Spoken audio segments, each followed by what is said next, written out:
বাঁকুড়ায় বিষ্ণুপুর মেলার তোড়জোড়। বালুচুরি শাড়িতে সেজেছে বিষ্ণুপুর হাই স্কুলের দেওয়াল জুড়ে আবোল তাবোল। আর স্কুলের দেওয়ালে যামিনী রায়ের শিল্পকলা।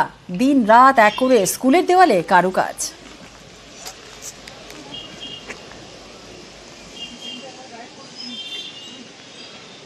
এবারের বিষ্ণুপুর মেলার আমাদের থিম হলো যামিনী রায়ের আর্ট। তো সেই যামিনী রায়ের আর্ট ফর্মে আমাদের এখানে বেশ কিছু তরুণ শিল্পী তারা নিজেরা আঁকছেন যামিনী রায়ের ছবিগুলোকে এখানকার দেওয়ালে পাঁচিলে।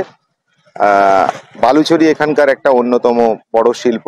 তো বিদ্যালয়ের বেশ কিছুটা অংশকে আমরা বালুচরীর আদলে সাজিয়েছি। মেলাতে এবার মেলার মাঠে বালুচরী শিল্পীরা বালুচরী শাড়ি বুনবেন। যে হাজার হাজার ভ্রমণার্থী এখানে আসেন ডিসেম্বরের শেষ সপ্তাহে, তারা যাতে এখানকার শিল্প সংস্কৃতি সম্বন্ধে জানতে পারেন।